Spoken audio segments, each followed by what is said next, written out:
Welcome to the Tim Booker channel. Wishing you a pleasant listening experience.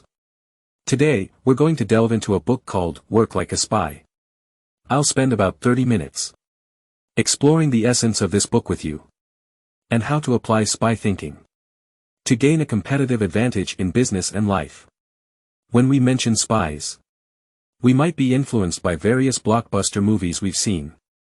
It's easy to think of operatives like James Bond, engaged in tasks related to intelligence and even assassination. However, the role of a spy has existed since ancient times. For example, in the Zhuan of China, there are records of using spies to defeat enemy armies. And as we move into the spring and autumn period, Sun Tzu's The Art of War recognized the crucial role of spies in national conflicts.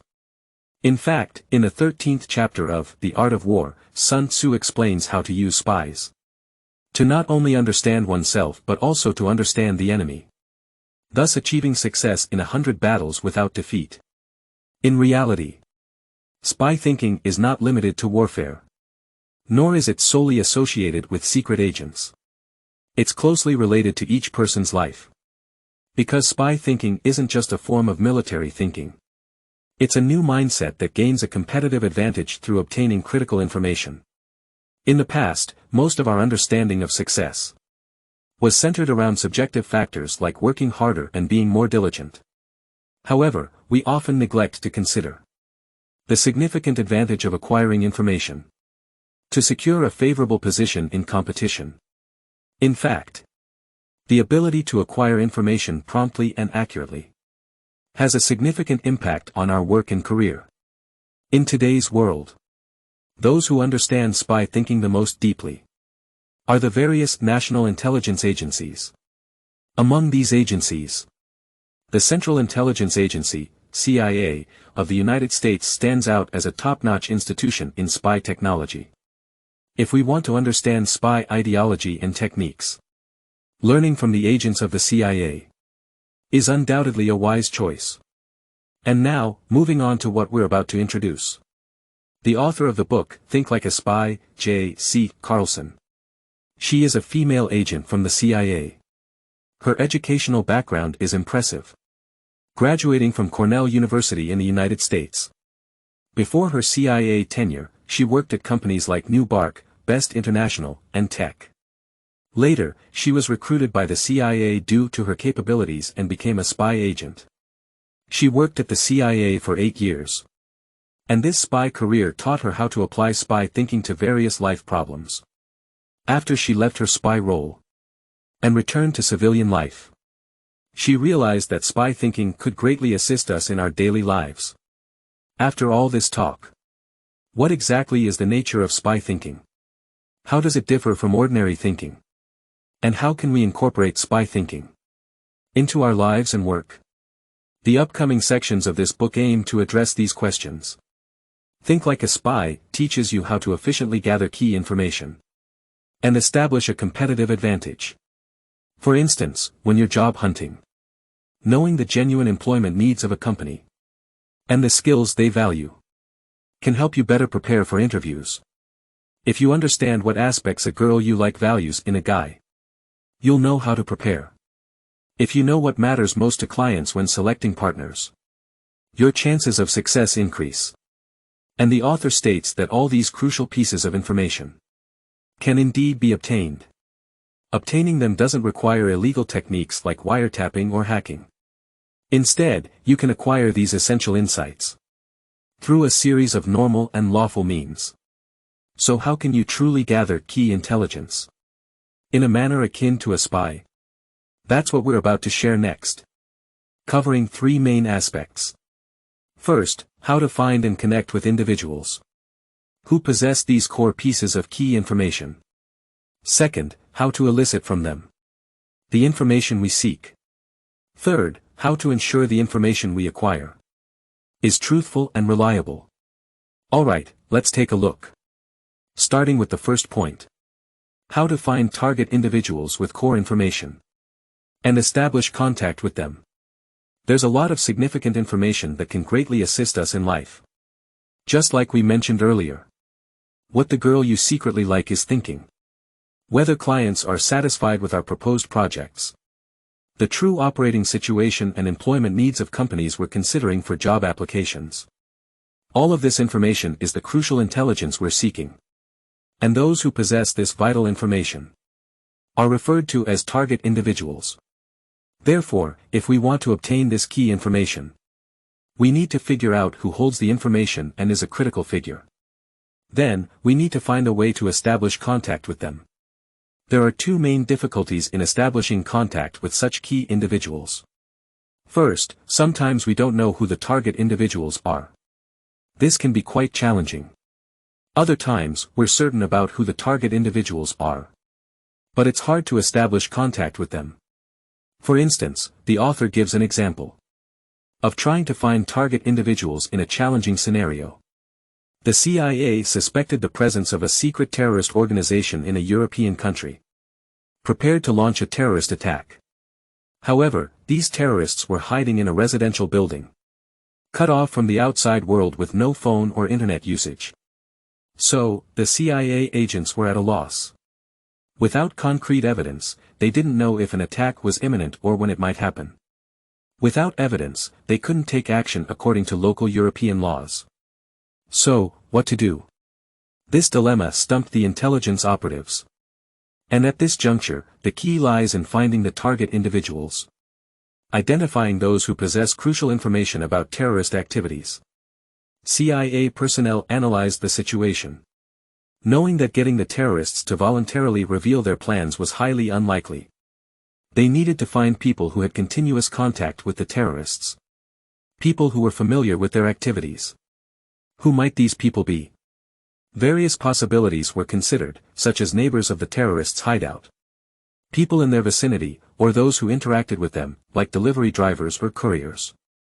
Following this line of thought, the CIA conducted extensive research and eventually found a suitable candidate, the landlord who rented property to the terrorists.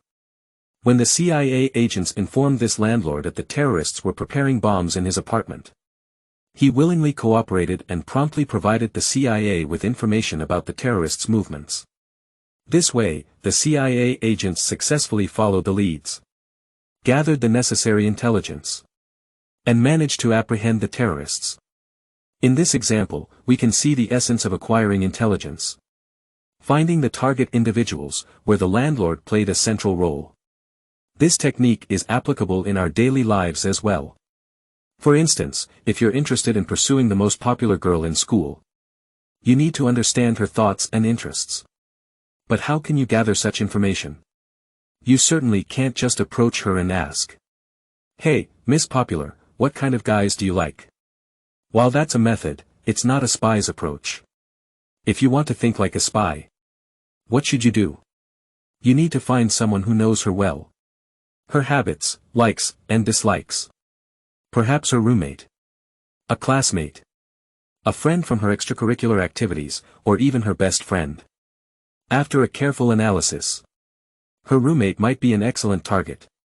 Roommates often have insight into where your crush is going tomorrow, who she's dating, when she's attending classes, and so on. Once you establish a connection with this target person, you'll have a much better chance of serendipitously encountering your crush. This illustrates the value of targeting the right individuals. However, there's a challenge. If it were that simple, life would be easier. Often, we can quickly identify the key holders of essential information, but we struggle to figure out how to establish contact with them. For example, we know that project details of a client are held by their CEO. But we may not know them personally. Even if we do, how do we extract this information? This is a critical point. And the author presents us with an important technique called casting a hook. It's about creating an opportunity to connect with someone and making yourself interesting to them. Specifically, the process of casting a hook consists of 3 steps. 1. Find a reason to meet and get to know each other during the first encounter. 2. Discover a reason to maintain contact after meeting. 3. Design reasons for continued meetings. These 3 reasons serve the purpose of arranging meetings, establishing connections, and sustaining interactions. Once we've established a connection with the target individual, it's not always easy to inquire about key information. For instance, you might have met the project manager of your client through a book club activity, and as you organize events together, you become more acquainted. However, at this point, you want to ask about your project's bidding information, but you're hesitant. What should you do? You can't just straightforwardly ask, "Can you share information about your company's managed projects?" This approach would likely lead to disappointment. This is where we employ the second step of spy strategy, the elicitation strategy. And this is what we'll delve into in the second part of today's discussion, how to get the target person to tell you what you want to know. The elicitation strategy, in essence, involves avoiding direct questions and instead, obtaining information indirectly from someone without their awareness. We then piece together these fragments of information, processing and assembling them to deduce our desired answers. Let's introduce this with a small example to clarify the concept of elicitation. In essence, elicitation can be summarized in 4 words: subtle probing and sidestepping. Suppose you've just met a girl and you're interested in her. However, during your first meeting, it's awkward to directly ask if she has a boyfriend. What can you do in this situation? You can use the elicitation strategy, subtly probing and sidestepping. For instance, as an event comes to an end, and you're about to part ways, you could casually say, "Hey, I have a car. How about I give you a ride home?" In this case, there are 2 likely responses, agreeing or declining. Regardless of their response, you'll gain the answer you're seeking. If they agree, you can jest, "Hope your boyfriend won't mind." If they decline, you can tease, "Afraid your boyfriend would mind, huh?" Either way, you extract the information you're after, whether she has a boyfriend. You might think, "Well, that's easy, but what if I don't have a car?"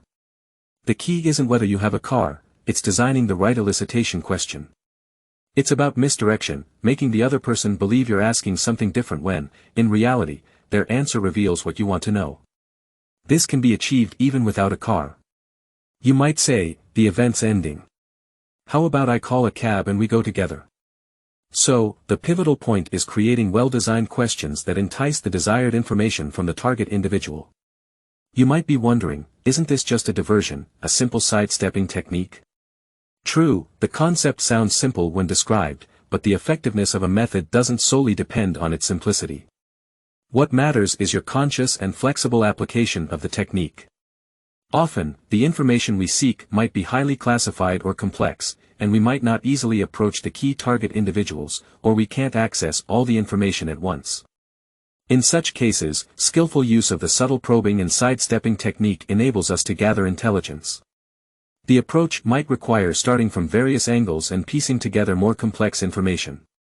With the capability to creatively employ this method, considering different entry points, and assembling information, you'll be able to master this technique to a remarkable extent. This could yield significant power, possibly even influencing global dynamics.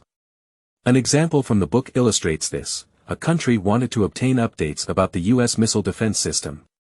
Initially, they attempted to bribe high-ranking U.S. military officers directly, targeting the key individuals. However, these attempts failed repeatedly. So, their spies shifted strategies. Instead of direct inquiries, they employed elicitation tactics from multiple angles. For instance, they provided donations to professors at various universities, urging them to research the latest academic developments in the U.S., particularly those related to missile systems. They also obtained technical specifications from subcontractors working on missile systems. An employee from a travel agency that handled reservations for military conferences provided a list of attendees. Additionally, they gathered information from an unrelated journalist reporting on military zones, which indirectly revealed new system tests. They even located an engineer who had previously worked on the missile system and was currently seeking employment. By posing detailed questions, they extracted a wealth of information from these seemingly unrelated individuals. These puzzle pieces were then assembled to create a complete picture, revealing the current status of the U.S. missile defense system. Thus, we can see that by integrating information from different sources, we can deduce the key information we're seeking. Of course, the challenges we face might not be as complex as understanding missile defense systems.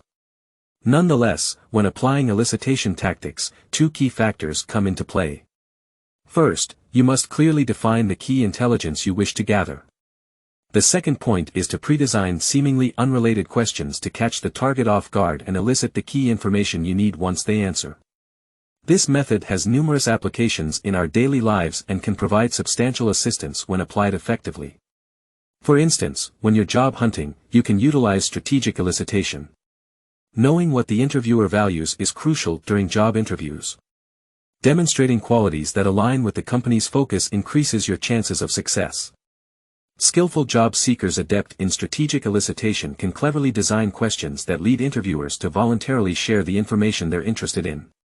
The book presents an example of a job applicant who asked an apparently casual question during the interview. The applicant inquired about the interviewer's career development and how they achieved success. The interviewer shared their journey, unwittingly revealing their preferences and the company's culture. The applicant then capitalized on this knowledge, emphasizing innovation, creativity, and dedication in their subsequent responses. Even during interviews, using this strategic elicitation can provide substantial information advantage. However, we must consider whether the information we deduced using diversion and sidestepping tactics is reliable.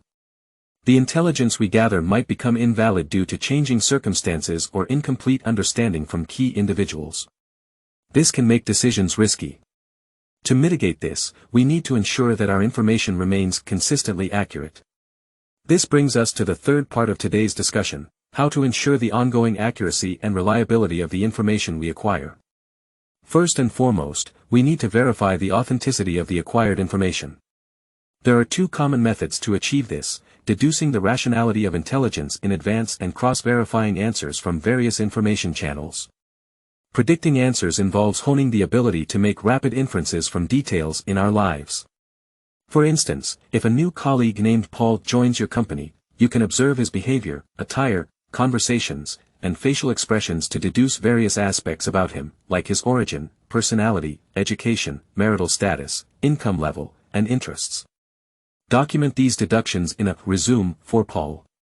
However, the crucial step is to reflect on why you made these inferences. Was it his height that led you to assume he plays basketball?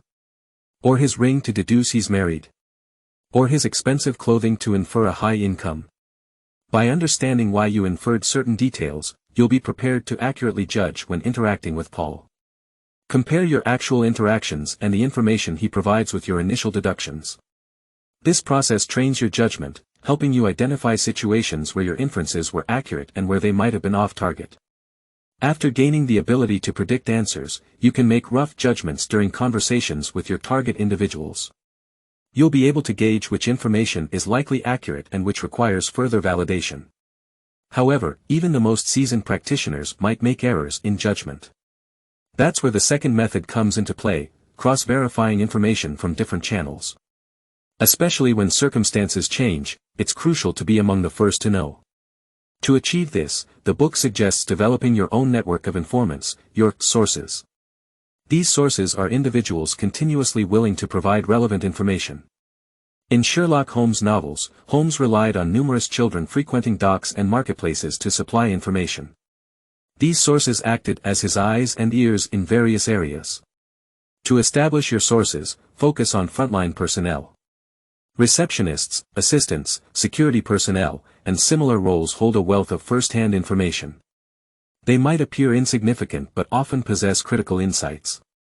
Develop relationships with them and don't hesitate to engage. Frontline personnel have real-time access to dynamic information. During times of change, they're often the first to know the truth. By cultivating multiple sources from different angles, you gain a significant advantage in obtaining core information. These sources, with varied perspectives, enable you to react faster than others. So, to sum up, develop a network of sources and take care of them generously. Offering substantial rewards for their information helps build a trusting relationship. Trust is crucial as they are aiding you. Building credibility ensures a reliable source system. By consistently applying these practices, you'll be well equipped to decipher this book's core concepts, just like a spy. He told us that amidst our dedicated work, we should value the role of intelligence and information. They can provide us with significant competitive advantages. Let's recap the entire book. Firstly, we need to identify individuals possessing crucial information, the target individuals. We can use the hooking method to establish relationships with them. By designing reasons for initial meetings, building connections, and sustaining interactions, we form relationships with the target individuals.